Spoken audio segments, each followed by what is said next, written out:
This is H1Z1. We took out the name Apocalypse. So this is what we find in your office computer, this kind of cool stuff.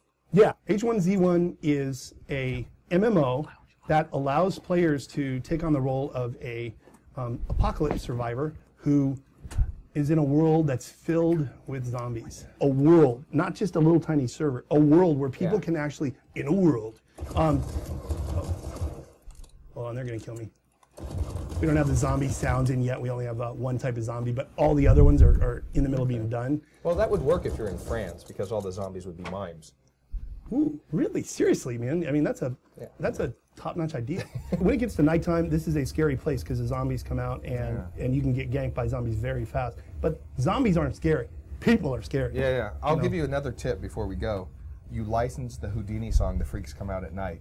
And when you play the night mode, that song plays, The Freaks Come Out at Night. Okay, I'll have to look up that song because I do not know it. That is scary. This game can be scary, can't it? That's the point. Yes, it's like when you see a zombie coming up at you with nothing out, there's a highway flare. But here's something else that you're going to be able to do that you can't do in these other games.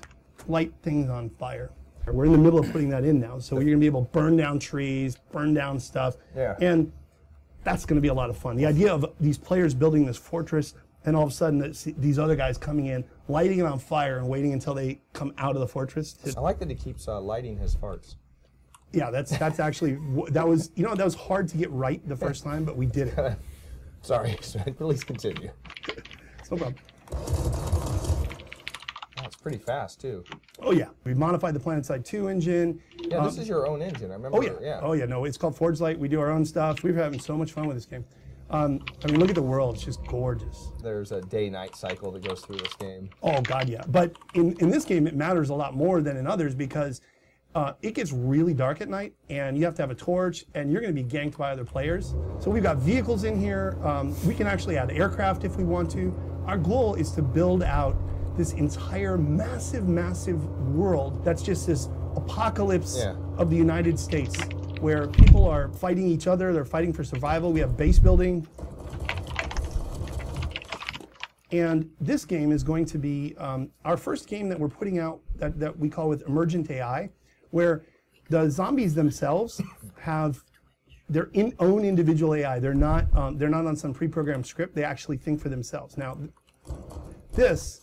So it's not the same experience over and over. Oh no. It's radically different. And you can loot stores. You can build fortresses. What you're seeing in some of these other survival games taken to the next level, because we have an engine that can just outperform anything that I've seen in these other games. We're a milestone away right now from a whole bunch more zombies and a whole bunch more content. But what we're trying to do with the world in this game is build a much larger, persistent world than you've ever seen in any of these kind of DayZ or Rust. Yeah. Where you can build persistent fortresses, players can raid each other, and if you think of Walking Dead, if you think of that town and the prison, that's the kind of, we want these camps fighting with each other. Old cars laying around, and I mean they're junkers, right? It's 15 years after zombie apocalypse, so you're going to have to find a new battery. You're probably going to have to charge it. Maybe you have to wait for a lightning storm or something.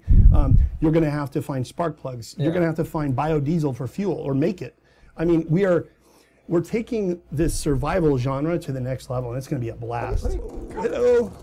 You are literally like a giant child video game loving kid. Oh yes, I do. Oh, and I love making them too. Dude, like Bill Gates, you don't get the sense that dude games, or someone like some of these other CEOs. I would trade being Bill Gates for being a child loving kid, because I would just become Bill Gates that likes games.